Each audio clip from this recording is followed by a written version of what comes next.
1. Background. From the US, been doing help desk support for 6 years. I worked in-house IT for 2.5 years, and MSP help desk for 3.5 years, certified engineer for a VoIP phone system. Most of my training was self-taught, trial and error, YouTube, etc., and the rest was learned on the job. Story time. My first IT job was in-house IT for an entertainment facility, or rather a chain of facilities. I had worked in the facility for quite some time prior to being promoted to IT. Started as cashier and worked my way to shift manager. Huge setup, I know. I had experience with how systems worked and how to interact with customers. The facility had a bar and small restaurant, and we often hosted large events from birthdays to corporate gatherings. There were arcade games and bowling, music and laser lights, the whole 9 yards. I had become very familiar with the various issues that occurred throughout the facility, and being a manager, I had to make sure things ran smoothly for the guests. An issue would arise, and the cliché, "Have you tried turning it off and on again?" became old. After an altercation with a shit-faced drunken Karen involving pitchers of beer being hurled at my head and a call to law enforcement at 3 a.m., I had enough and was ready for a career change. The head of IT caught wind of this and hired me on the spot. IT would only hire internal employees to save time with training and familiarizing with the facilities. During my first week of IT training, more like Pavlov's conditioning, I was asked to shadow my co-worker and assist where I can. One night, maybe my 3rd or 4th IT shift, we received a tech call around midnight. Our office was open 9 to 5, and after-hours calls went to voicemail. We got an email with a transcription of the message. The message read, "Hi IT guys, the kitchen is on fire. What can I do? Can you just log in and fix that?" It took a few moments for my brain to process whether this was a joke or a serious issue. Being inexperienced, I messaged my coworker and waited for his response.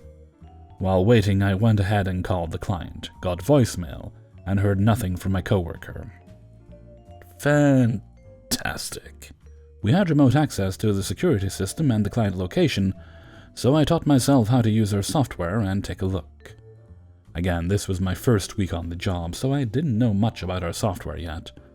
Literally 1 second after I logged in, the client called me back. "Yeah, IT guy, the grill in the kitchen is on fire. Can you just, turn on the sprinklers or something?" "What? No, I'm afraid I can't. Did you turn off the gas to the grill? Have you called 911? No."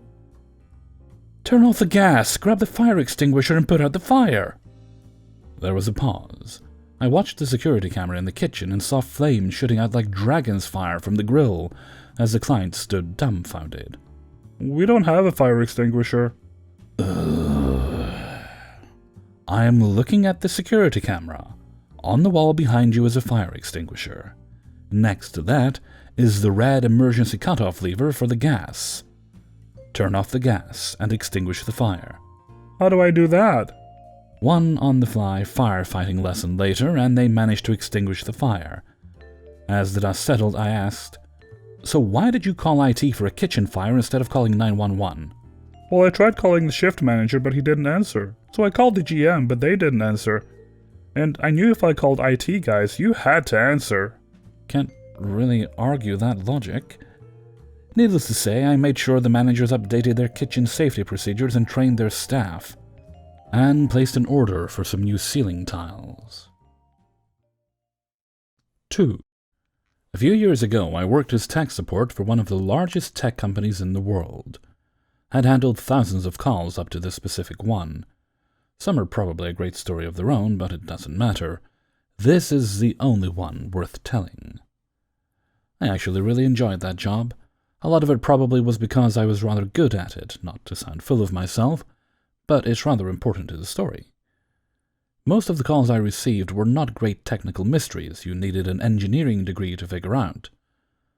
They were about the people and their lack of basic knowledge and understanding of the confusing technology, in their words. So I helped them. We reset passwords, restarted computers, and plugged in chargers. All while keeping the conversation flowing and feeling natural, but always steering the conversation in the direction needed. It was small talk with a purpose, and I was great at it. I was always in control, except this one time. Not often, but sometimes someone called in trying to get information that they had no right to. They were never successful. There are systems and procedures protecting against this, and they can't be argued with or broken, and I followed them to the letter. I received a call from a woman, which I early in the conversation believed were one of these calls. She asked me if I could help her get into her son's phone. My mind instantly went to that kid probably had done something wrong, and the proof was on the phone, and I was supposed to help her get it. As it was not my job to judge bad parenting, I asked her if she knew any of the passcodes he might have used. Since she probably wouldn't, my next step would stop her chances of getting access to what her son probably wouldn't want her to see. She of course replied she did not know, and that she did not want to completely lock the phone with entering the wrong code several times. This led naturally into me explaining that to get access to the phone, it needs to be restored and that this would also erase all the content. She quickly replied that she did not want to erase it, she wanted the photos on it. So my earlier suspicion was confirmed. I need to clarify that up to this point, this has been a completely normal conversation, nothing unusual, other than the somewhat unusual request. With me wanting to end the conversation, seeing as we weren't getting anywhere, I told her the obvious solution she probably wanted to avoid. Just ask your son so he can unlock the phone for you. I have heard the expression that words can paint a picture, but I really hadn't understood the meaning up to this point. There was a moment of silence on the other end before she replied, I can't. He's dead. The way the words were said gripped me to my core. It was not the words themselves, and it was not said while crying or with the intent to feel sorry for her. It was something bare and raw I had never experienced before. She showed me a piece of her soul in that moment, and my own welcomed hers and felt everything. For her, something more precious than all else was just gone, and nothing could replace it. But she needed my help to treasure the memories. In this tiny moment, I felt more connected to another human being than I ever have before. We both must have felt this moment in connection because, a moment later, she told her story. It was as natural as talking to a good friend, and in my heart I wanted to listen and just be there for her. Her son had been struggling for a while, and she had done all in her power to help him and make it better. 2 days prior to her talking to me, she had found her son in the woods behind their house. He had hanged himself from a tree. He was 15 years old. At this point, my mind was not at work, following rules and regulations. I was helping another human being, and I did everything I could possibly think of to help her get access to her son's photos. I probably would have been fired if my boss knew all the procedures I didn't follow that day, and I hadn't cared if I had. Unfortunately, at the end, I was not able to help her get access. The security at that point was just too well encrypted for my level of skill. Regardless, she was very grateful for me trying to help in what way I could. I do not remember her name, but that does not matter. It didn't then, so why now? I think of her now and then, and hope she has found some way to brighten the missing part she showed me. 3. So while not technically tech support because I don't work in the IT department of my company, I am responsible for things like assembling workstations for new workers, or first-level support when a program does not want to follow someone's demands. Additionally, I am tasked with the administration of our process management tool. Last year, we moved from an old office building to a new one. This meant that I was tasked with getting all workstations into boxes and then running again at our new office. I did not have the resources and also not the material to get all the cables nice and tidy. We only had a few cable ties and I had to work with duct tape. But I got them into one of those cable ducts that are mounted to the working table. This was okay until these events went down 2 weeks ago. You see, this construction of mine was okay-ish, but not very stable. This meant if someone tinkered with it, there was a good chance it will fall down and make a huge mess of cables. And her co-worker won. I do not know how this went down, but somehow she knocked everything down. She told me that it happened and asked me if I could fix it fast. The problem was I had no free time slots, and I was not motivated to spend some overtime to reassemble my construction on this day. Therefore, I told her that I'll look for an opportunity to fix it as soon as possible, but it could take a week or so. The problem was that my construction included the cables of 2 workstations, so there was also a second co-worker from now on, called Sarah.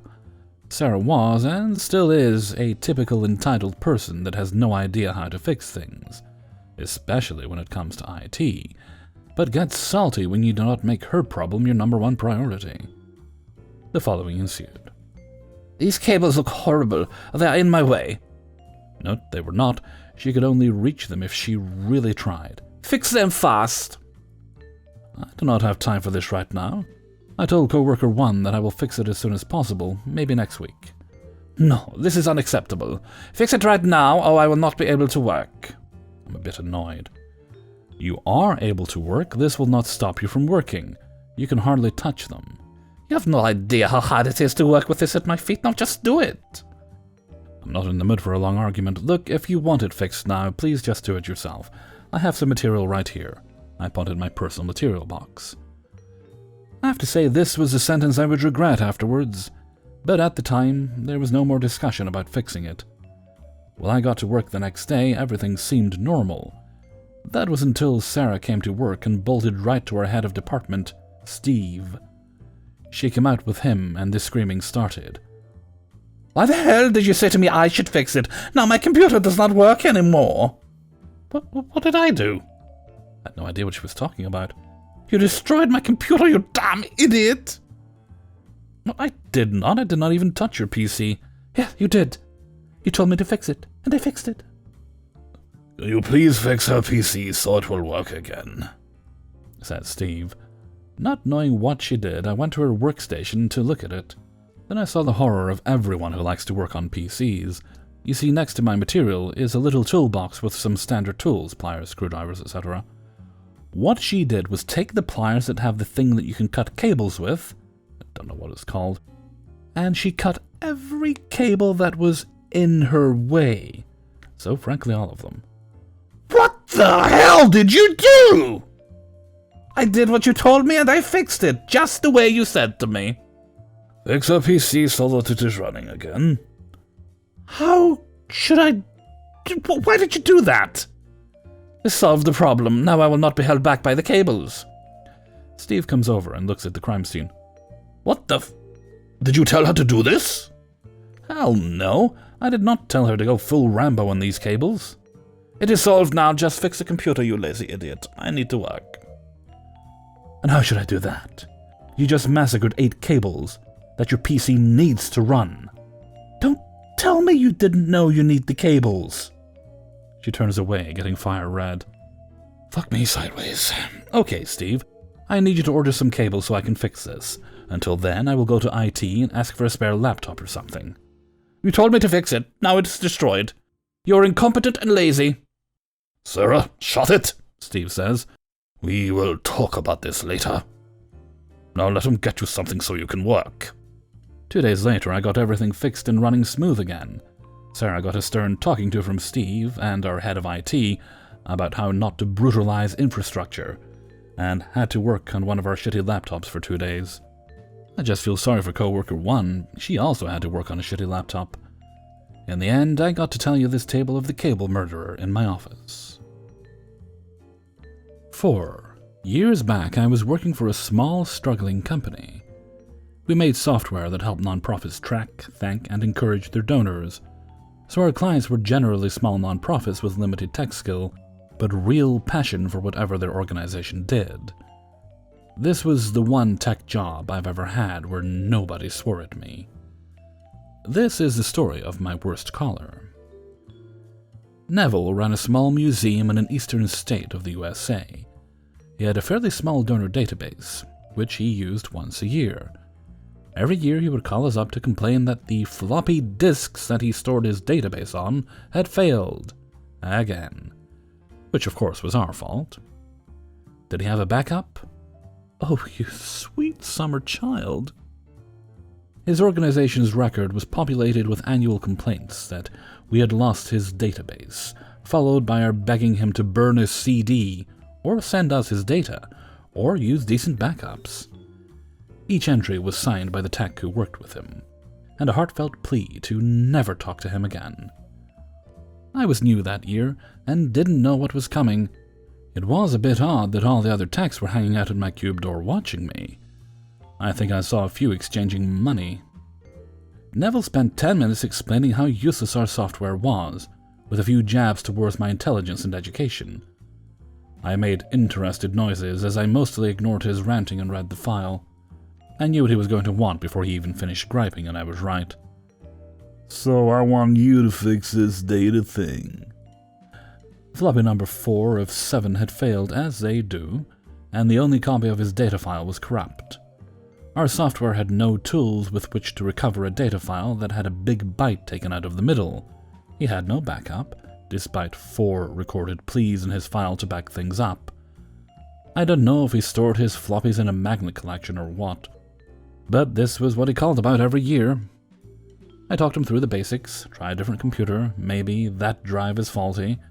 I could hear him not moving out of his chair and not trying another computer, as he assured me he was doing that. I asked if there was another copy somewhere. Didn't use the word backup because I was trying to speak his language. He snorted. I asked about how many donors he added this year. He had, after all, sent the data file to us every year, so we had last year's file. Nope, he wasn't sure if he had added any new donors, but he wanted this file, not last year's. I was trying to figure out how to walk him through undeleting the file on his hard drive, where he thought he might have worked on it some months ago, when he lost patience. You are useless. Polite, but useless. Slam goes the phone. The lead tech ostentatiously looked at her watch and held out her hand to her junior, who passed over a 10. Apparently I had kept him from hanging up for longer than the rest expected. I documented it and added my plea to never ever talk to Neville again to his file, and closed it for this year. Apart from this guy, I loved working at that company. Every day I was helping cure cancer, open libraries in inner cities, keep animal shelters open, etc. It was really fun and satisfying to work there. Alas, the CEO had a clothing malfunction with his secretary, and had to sell the company during the split the assets dance with his wife. The company got sold to our huge soulless competition and closed down. 5. Norman. My sweet, sweet Norman. I work at a small IT company focusing mainly on small business and home users. Generally speaking, most of my clients are competent enough to help me figure out their issue. And there's Norman. Norman is a man in his 70s, a retired university professor who I'm sure was a brilliant man in his day, though these days, not so much. A few days ago, Norman calls me up with a few small computer issues. His typical issue is struggling to get into his email or needing help resetting passwords. I've installed a permanent remote support software on his computer, so I'm readily accessible whenever he inevitably calls. He tells me he's having trouble logging into his email, so I remote in with him. Now, being a retired professor, he still has access to his university email.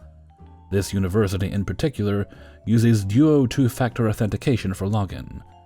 So anytime he logs into his email, his cell phone gets a push notification, which he has to allow the login. The last piece of info that's relevant is that Norm has an iPhone 7 Plus. Norm and I are on his computer and get to the point where a push notification is sent. The following conversation ensues. How am I going to be able to do this now while we're on the phone? It's pretty simple. First thing is put me on speakerphone. Am I on speaker? Yes, I've got you on speaker. Alright, go ahead and hit your home button for me then. Could you remind me which one is the home button? Sure, the button all the way at the bottom center of your phone. Oh, you mean the big red button with the phone on it? No, Norm, that one will hang me up. The home button is right below that. There are no buttons below the red button. Did you get a new phone? No. Then there is a physical button at the bottom of the phone. Not on the screen. Push that. Oh, you must mean this red button with the phone symbol on it. No, not that one. I tell you what, why don't you call me from your home phone to make this easier? That sounds great. I'll call right back from my home phone. At this point I'm a bit frustrated because this is taking a much longer time than it should, though I'm a patient guy, especially with a guy like Norm. In a few minutes, Norm calls back from the same phone number. It goes as follows. Hey Norm, did you call me from your house phone? Yeah, I called you from my house phone. Alright. I was just confused because it came up as the same number as your cell phone. That's because I'm on my cell phone. Did I do something wrong? No, not something wrong. But why don't you go grab your house phone now and give me a call? Okay, I'll go grab it. Norm goes to get his home phone and returns. Alright, I'll call you now. He dials a number, and his own phone starts ringing. He tries to pick up, but as he just called himself, no one is there and he's not sure what happened. Norm, how about I just come see you in person? Hey everybody, Hellfreezer here, and thank you very much for listening to Terrific Tales of Technology, number 2. And thank you very much to everybody who allowed me to use their stories in this video. What is it? Was it number 4 there? Yeah, I think it was number 4. I don't understand why if you have a customer who literally will not do the basic things to help themselves so you can help them, they're essentially making your job impossible. Therefore, are they really worth the time and the aggravation? It's a rare thing, but in that situation, it might be a good idea to basically just fire the customer. Maybe if it happens a few times, the guy will eventually realize, well, maybe I need to listen to what people are telling me. Okay, I think I'm going to wrap things up there. So until next time, thank you very much for listening, and take very good care of yourselves.